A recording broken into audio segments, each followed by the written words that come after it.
I am just going to let Aaron Black foreshadow what is going to happen in this episode. Weapons will prove ineffective. They work on Netherrealmers too. I am not of the Netherrealm. Good morning, good evening, whatever time of day it is for you. Welcome to this thing that I do called Thor's Entertainment. I am Thor, and I am going to be completing my playthrough of Mortal Kombat 10 in this video. There are only 2 chapters left, and then this story mode will be at its conclusion, and I am looking forward to seeing it completed one more time. This is, after all, the first time I have played through this story mode in about 10 years, and I have been enjoying the experience so far. Normally, I like to do a little bit of a recap in these episodes whenever I'm first starting off the intro, but since this is the very last episode of an entire playthrough, that recap might be a bit lengthy.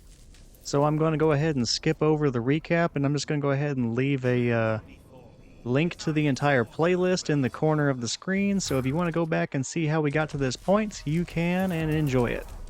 All you really need to know is that Shinnok, the evil elder god, tried to destroy all life on Earth back about 20 years ago, but fortunately the protagonists were able to stop him and imprison him inside an amulet.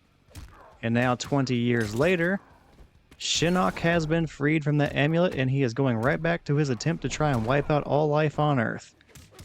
So far, it is looking like he has a very good chance of doing it. He has absorbed the life energy of the world into himself and made himself super evil Shinnok. Or as the game calls him, corrupted Shinnok. Now it is up to the next generation of heroes, the children and relatives of the people who defeated Shinnok in the past, to step up and try to defeat him in the present. That's all the build-up we really need for this finale. We're going to go ahead and go into the next chapter where our protagonist character is going to be Jackie Briggs.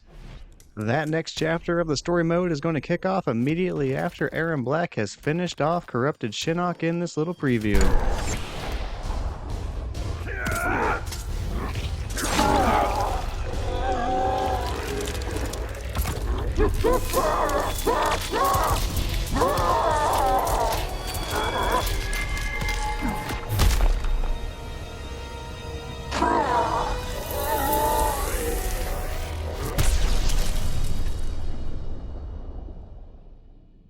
Alright, that death animation was a little bit longer than I thought it was, but that's okay. Time for the actual story mode.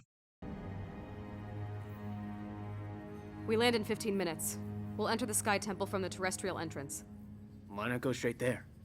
It exists in a different quantum state, slightly out of phase from our reality.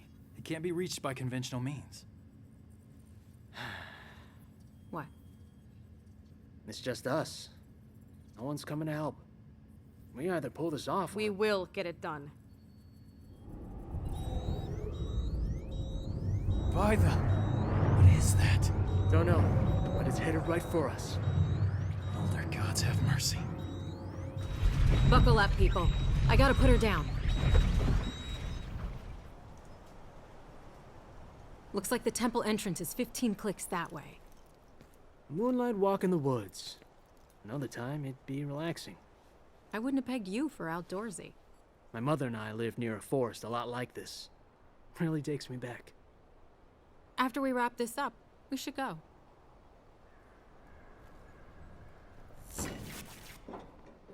Fuck me. We're grounded. That shockwave fried the leads. Then let's get going. We're almost out of time.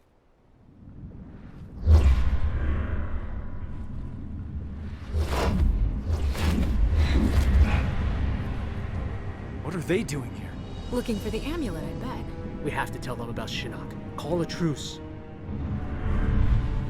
Bring them to me!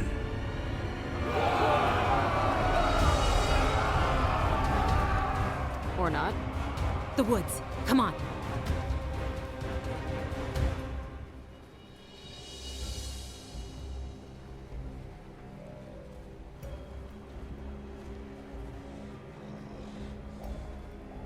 Be quiet. Sneaky. Ermac, we sense them, but the forest teems with souls. Yes, so close.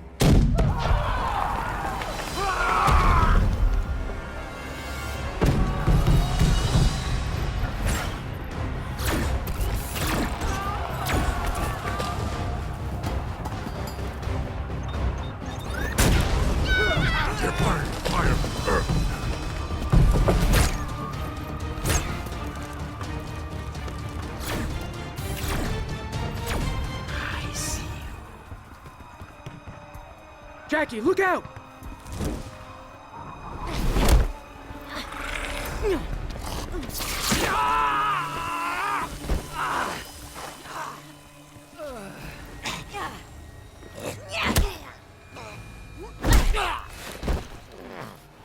You hurt him? You answer to me. All right, we are getting started with Jackie Briggs. I mentioned in a previous episode that I like Jackie, but I wish they had done more with her. As is, it feels like she is a little bit too similar to her father. I mean, they are both special forces, they both have full arm covering weaponry. They're both best buddies with a teammate who happens to be a member of the Blade family who is also part of their team in special forces. And their names are literally Jax and Jackie. So yeah, the creators really seem to have gone out of their way to kind of make them as similar as possible. Which, I mean, they're family, they're going to be a little bit similar, but damn, man. The one thing that stood out a bit is the potential relationship between her and Takeda. That's definitely not nothing and has the potential to be something pretty interesting since there are not a large amount of romances in the Mortal Kombat games. The only ones that come to mind are Johnny Cage and Sonya Blade and Liu Kang and Katana. And if I remember correctly, Melina and Tanya were a couple in the Mortal Kombat X comics. I think those are about it though. So yeah, it is a short list despite many characters over the decades being in Mortal Kombat. Still, that unique part of Jackie's character is really only ever hinted at or teased here at the very end. And since it is towards the end of the game, it is introduced very late, and I kind of feel like it's too late in the game to do anything with. Hopefully, they do end up doing something more with Jackie in the future. I'd personally like to see her get some more character development and something, interesting, something that separates her from her father a little bit more. I definitely would not mind seeing her being a major part of major events in the future that are unique to her. Go crawl back under your rock, reptile. Stop! You need water. Lean your head back. Can you see? Yeah, it's fuzzy, but... Better? Beautiful.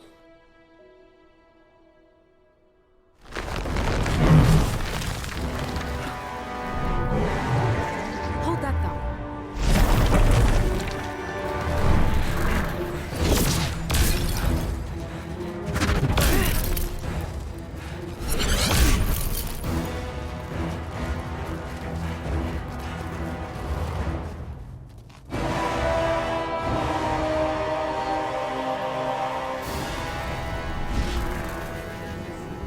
Lady's choice.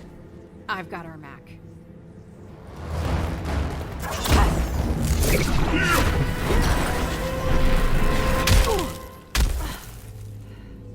You are spawn of Jackson Briggs. And damn proud of it. I know what you did to him. We took your father's arms. We will take all of you. There are a lot of wink wink, nudge nudge, hey did you see that over there moments going on. First off, we had Takeda getting acid spit into his eyes by a reptile. Personally, immediately my mind just went to his dad Kenshi and how he was blinded whenever acquiring his sword Sento. Then you see the acid hit Takeda in the eyes and I could not help but think and wonder, are they really going to do this again? Is he going to be blinded just like his dad and basically just get the same exact treatment that Kenshi did? But fortunately for Takeda, apparently water is all you need to get very serious heavy-duty acid out of your eyes. I don't think that's how that works, but you know what? Sure, why the hell not? And then there is the pairing going on in this fight right here. In the last game, Ermac used his telekinesis to apply so much pressure to Jax's arms that they were basically crushed by a telekinetic compactor. Then you see Jackie elect to fight Ermac for a bit of payback for her dear old dad. After initiating the fight though, Ermac just throws her around effortlessly with his mind. And again I found myself wondering, and what I was wondering is the same thing going to happen that happened before? Are they going to have her go through the same situation as Jax? That was for you, Dad.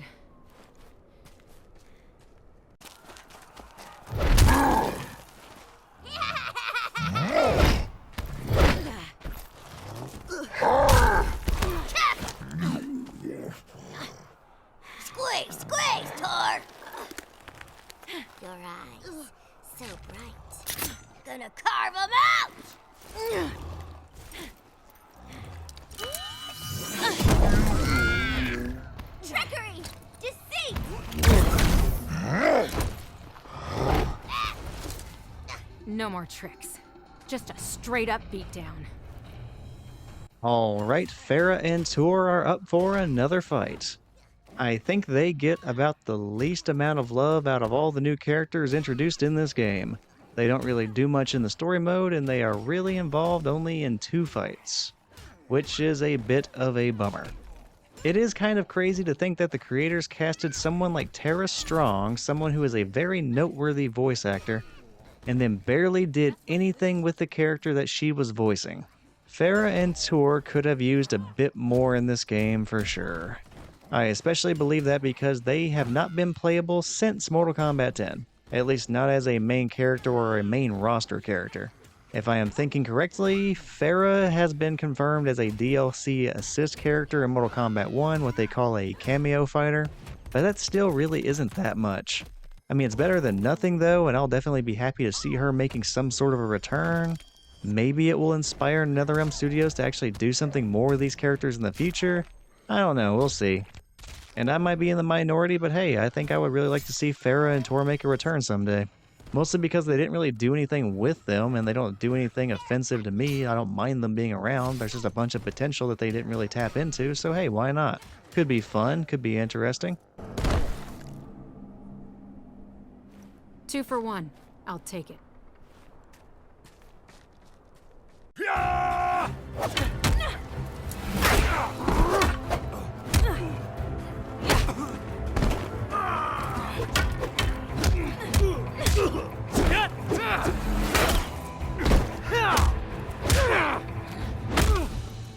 We know Devora is here. Where is the amulet? Kotal Khan, the situation has changed. Do not fling your spittle at me.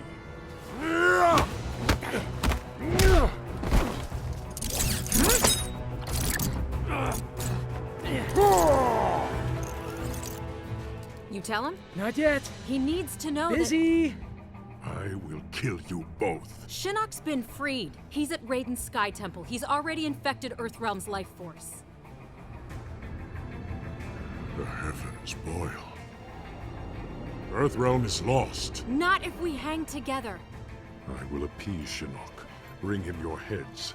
Gain time to bolster Outworld's defenses.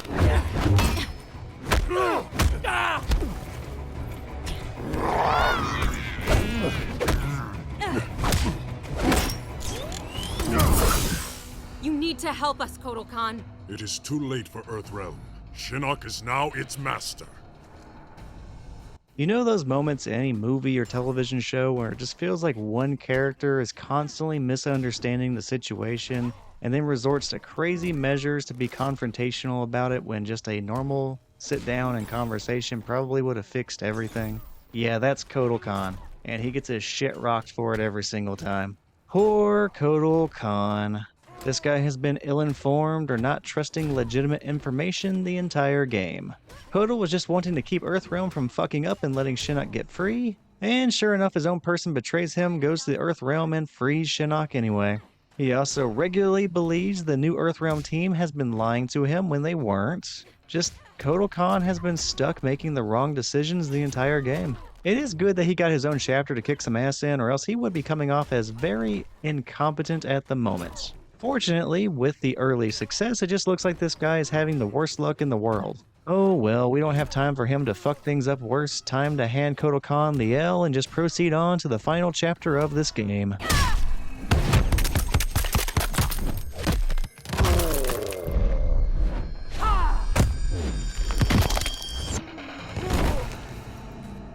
Stop staring at my butt. You should have been with us.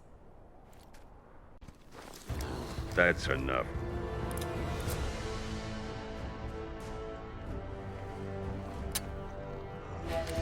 Fuck me.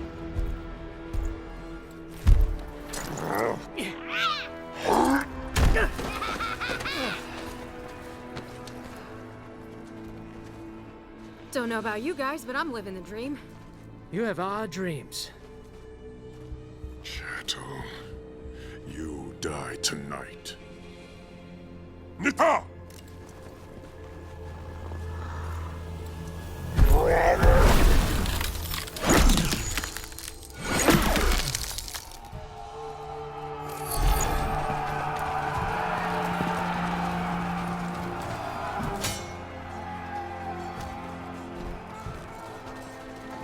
you stood together against formidable odds. Lesser warriors would not have fared so well. Thanks, Grandmaster. I will remain here to push Kotal Khan back to Outworld. Proceed to the Sky Temple. Earthrealm's fate lies with you.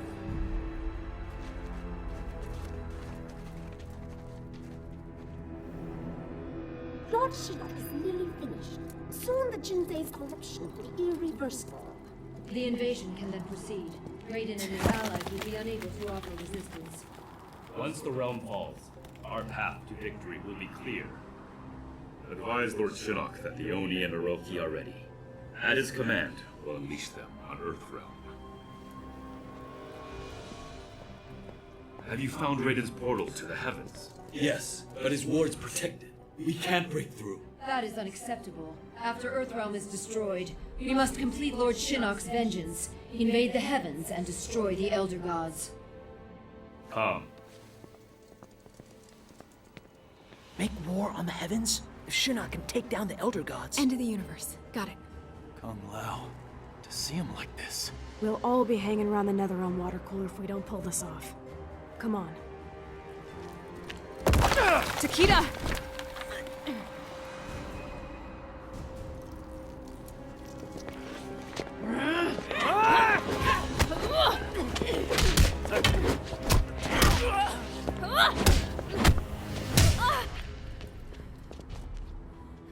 Has your mother ever told you what I did to her friends?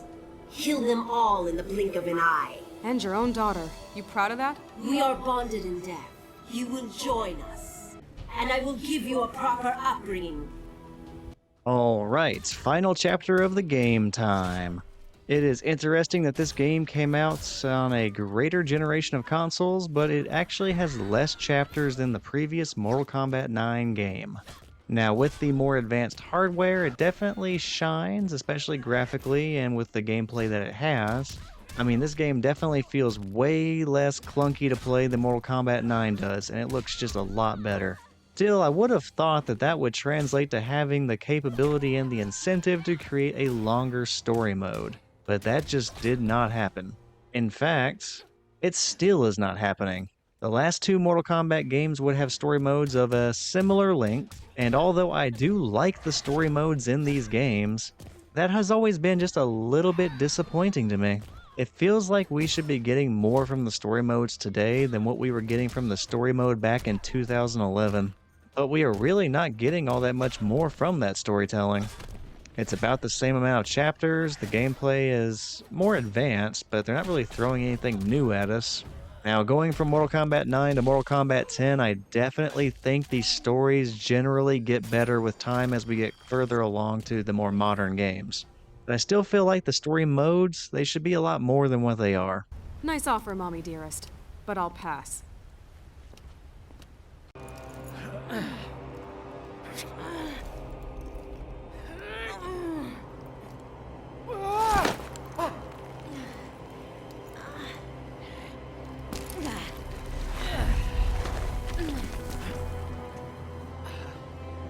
I owe you one.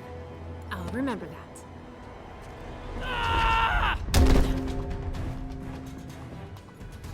Back off, princess. You think mere words can stop me? Thanks for the assist. Anytime. TikTok, ladies.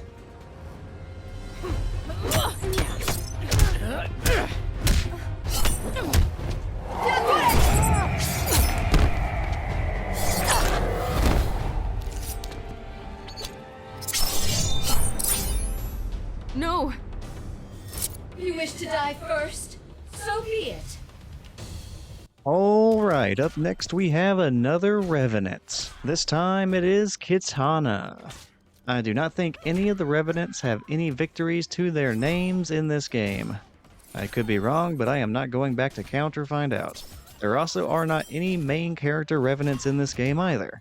The only ones that we got to use in any of the chapters were people who were revived from being undead Revenants and they have been returned to being living beings again. You know, Jax, Scorpion, and Sub-Zero.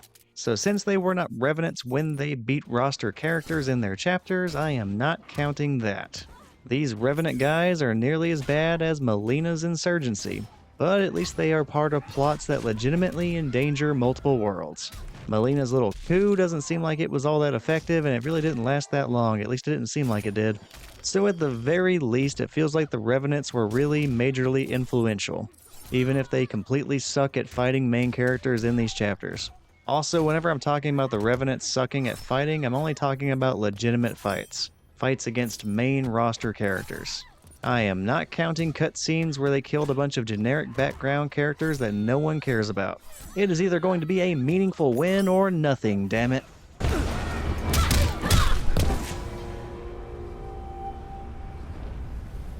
You're not killing anyone. Help Jackie!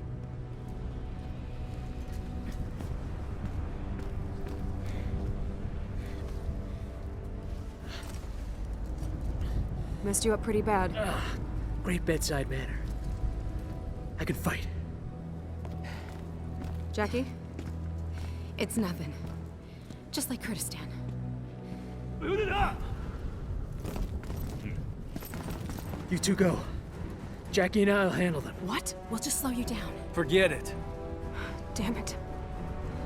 Keep your heads down. I'll see you on the other side.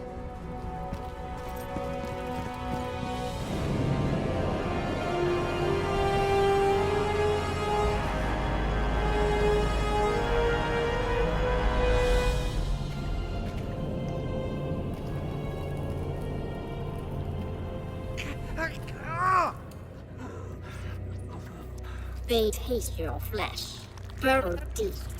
Inside you, they will grow, all your innards. By the gods. Dad!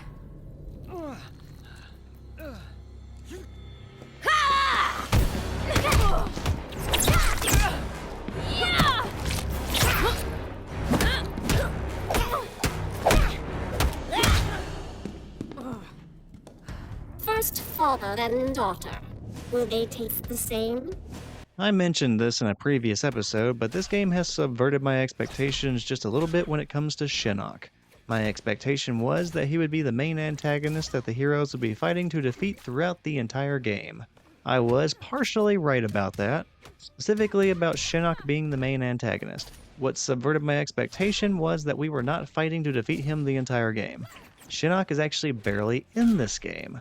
He is captured in the very first chapter of the game, and then he is released just as Chapter 10 is beginning. So Shinnok is only in about 4 out of 12 chapters. For most of the game, we do not have a true antagonist, just rivaling factions. Then Shinnok shows up again at the end of the game to do the exact same plan that he failed to do at the start of the game. So yeah, this one subverted my expectations. To this day, I don't know if that's necessarily a good thing. On one hand, I think this allowed us to freely get to know the new characters. On the other hand, I did not know what the central conflict of this game was going to be until about Chapter 10 out of 12, which feels like a really sudden shift. Now, I do think this idea works, but I think it would have worked a little bit better maybe if there were more chapters, like maybe 1 or 2 more to really build up the battle against Shinnok in the end. As it is, the conflict starts and ends suddenly at the beginning of the game, and then the conflict is suddenly reintroduced and is over again very quickly at the end of the game. I feel like this might have worked better by making the story just a little bit longer and allowing us to build up that tension between the main characters and Shinnok just a little bit more. You're the bug, I'm the windshield.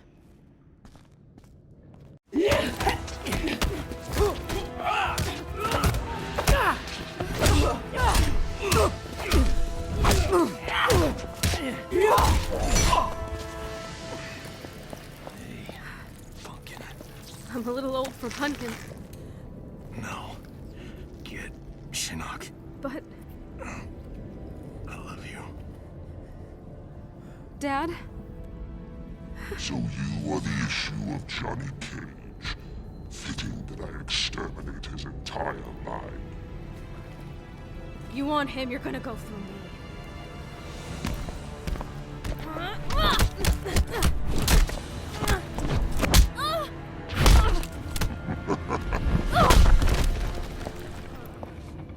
Yes, that's better. Watch, Miss Cage, as I rend your father's flesh.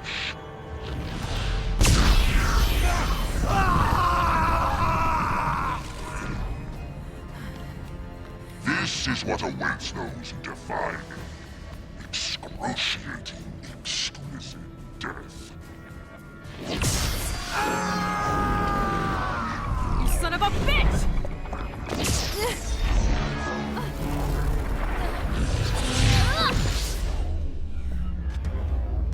Holy shit, it does run in the family.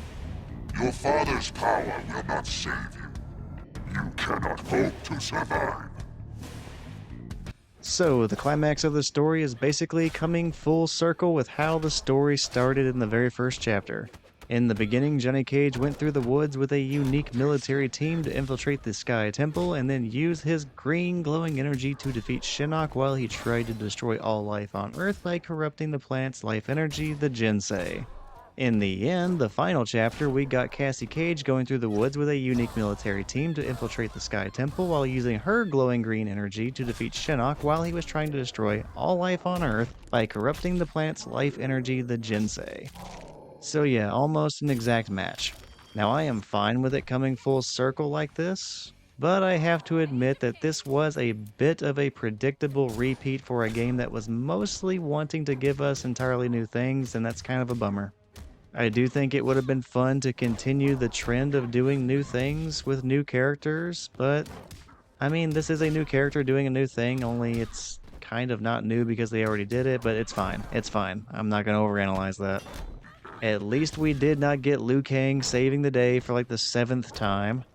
And we also got genuinely fun new characters, which is something I'm very happy about. Yeah, that's a pretty good positive. We did not get stuck playing as forgettable nobodies like Cobra, Kira, Jarek, or Taven.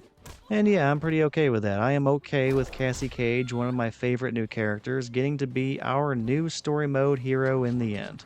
I'm talking myself into it, even though it's kind of just a repeat of how the game started and it's not really anything new.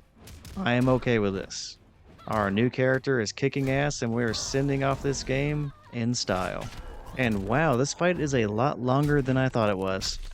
This is still nowhere near as bad as Shao Kahn in Mortal Kombat 9 though, especially since I'm no longer using a broken controller like I was in that game. So yeah, overall this fight is way easier in comparison to Mortal Kombat 9's final boss. I have zero complaints. I'm just kind of surprised how long it's taking in hindsight. This might be the longest fight of the entire final episode, which I guess is not too surprising considering this is supposed to be final boss material here. You got caged.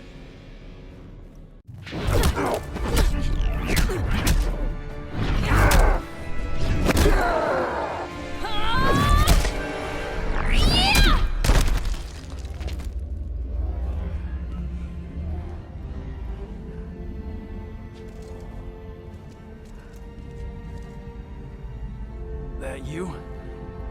Nice. Cassandra Cage. Put me in the Jinsei. What? But it'll kill you. Must be cleansed. Hurry.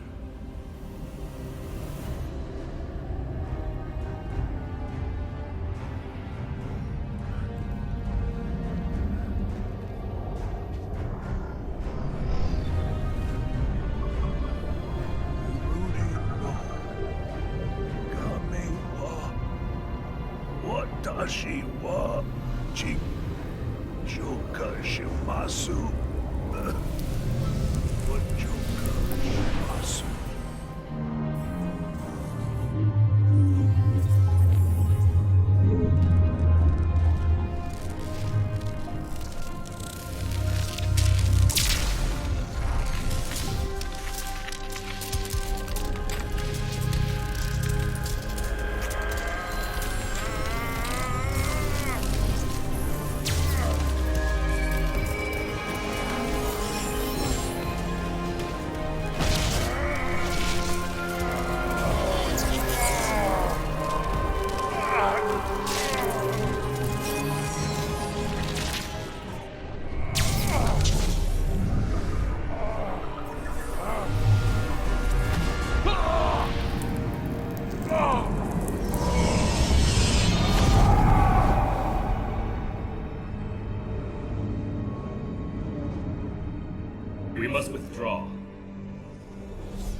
Can I wait? No walks. Poolside. Umbrella drinks. Deal.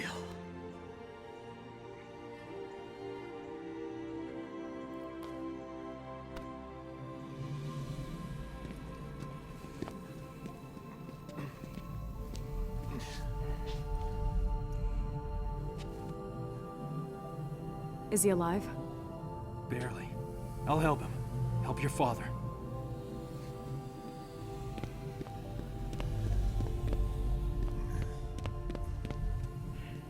And to think, I was worried when you started dating. Afraid I'd come home with someone like you. Funny, beautiful, saves the world. My work here is done. This way. In here. Isolate Shinnok and Devora. And get the medic.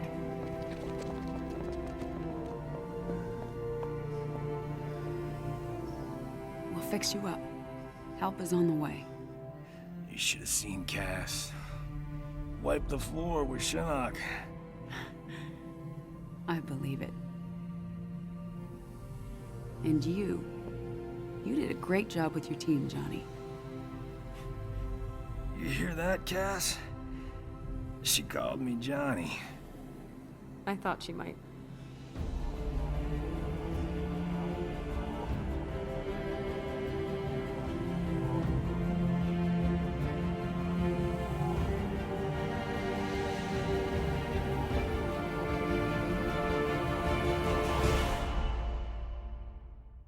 As I have done with each of the games that I have recorded myself beating so far, I am going to let the credits play in the background while I talk out the intro.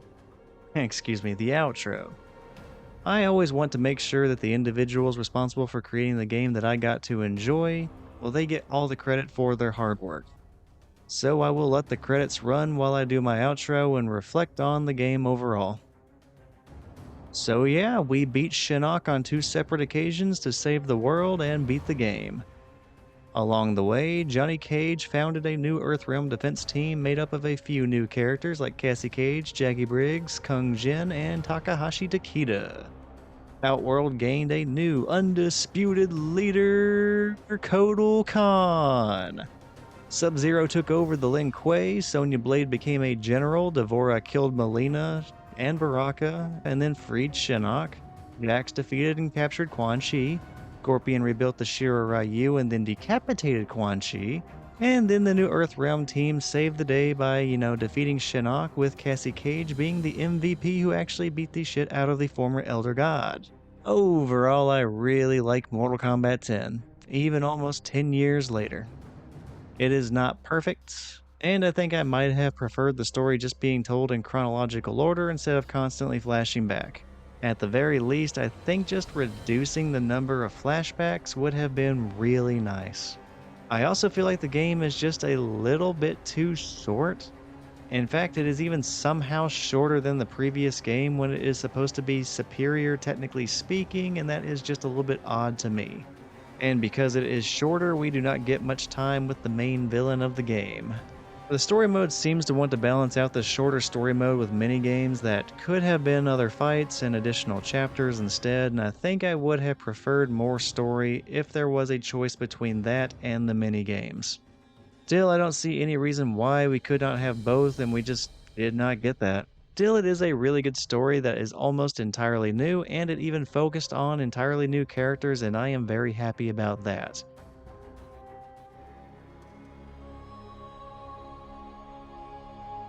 Too long have I allowed Earthrealm to endure the horrors of war.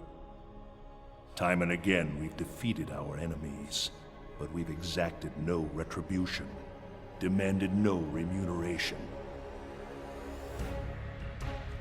What have we gained for our mercy? More intrigue, more senseless violence. As the new rulers of the Netherrealm, heed me. No longer will I simply defend Earthrealm. I will seek out and destroy all who threaten it. No mercy will be shown, no quarter given.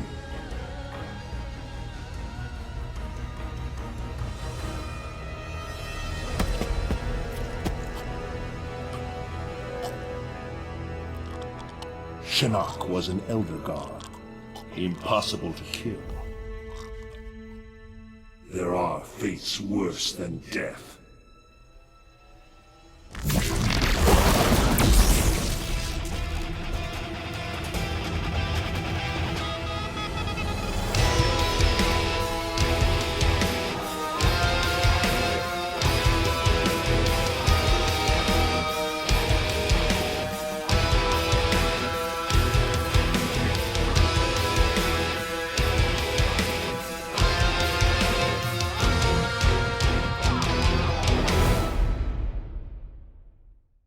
After that last cutscene, the game is truly over. Unlike in the last game, which ended with Shinnok and Quan Chi plotting their invasion, there is very little foreshadowing of what the main threat will be in the next game. We get to see a corrupted Raiden threatening Liu Kang and Kitana, who are stated to be the new rulers of the Netherrealm. You could guess that Liu Kang and Kitana could be the main enemies in the next game, or you could guess that maybe our old ally Raiden may be the new enemy since he has now become corrupted. I'll go ahead and tell you that neither of those were guaranteed, and it is unclear what was to be expected in the next game. Now, I have already played the next game and I already know the answer, and if by some chance someone is watching this and has not played Mortal Kombat 11 yet, I won't spoil it. After all, I will be playing that game next, and if you want to see that for yourself and see what the new conflict is going to be in Mortal Kombat 11, check that out. I definitely hope you enjoy it. Speaking of enjoyment, I definitely enjoyed Mortal Kombat 10, and I think I liked it a hell of a lot more than Mortal Kombat 9, although they are both fun games to play. I just think that the story in 10 is a lot more polished than Mortal Kombat 9, even with all the flashbacks. Also, the gameplay is so much smoother. And I'm not just saying that because the controller was busted when I was playing Mortal Kombat 9. That game was clunky as hell in comparison to Mortal Kombat 10. So yeah, if I was ranking these, Mortal Kombat 10 is at the top so far. Oh, and I said that I would point out who the best and worst characters were based on who won and lost the most in story mode. For the best character, it was a bit tricky because every single chapter character won 4 times. So I needed to think of some tiebreakers. And I considered how many times a character was beat in addition to all of their victories from their chapters. I found that there is not a character without a loss. Everyone lost at least once. The chapter characters who only lost once are the Combat Kids, Johnny Cage, Sonya Blade, and Raiden. So I needed one more tiebreaker, and the next tiebreaker was which characters had an additional mini-game that they had to win. Because those are basically an additional match. Factoring those in, that creates a 4-way tie for the character with the most success in this game. That tie includes Johnny, Sonya, Takeda, and Kung Jin. So there is not necessarily a top character, but those are the top 4 characters. Now on to the worst character in the game, which no character lost more than 2 fights. And a lot of them fall into that category, so it is time to narrow it down a little bit more. To do so, I factored in who also lost a minigame whenever they were fighting against someone else. And similar to the best character, there was not a definitive worst character. What I found was that there was a tie for the worst character between Reptile, Kano, Ferrator, and Baraka. Which, that last one, Baraka, is especially impressive because he is not even a playable character in this game. And he is still taking more losses than most of the playable cast. In fact, I've made my decision. I think that makes Baraka the honorary worst character of story mode. Like, how do you lose more than any other character whenever you can't even be selected? Alright, that's enough banter as I stall my way through the credits. Time to wrap up this outro. This is going to be it for me and this playthrough of Mortal Kombat 10. Next up, I will be playing through Mortal Kombat 11, so be on the lookout for that in the near future. I hope you enjoyed this playthrough, and I hope you enjoy the next one in Mortal Kombat 11, and eventually Mortal Kombat 1. Until then though, thank you for watching. This has been another Thor's Entertainment video, and I am Thor. Take care, and I will see you in the next one.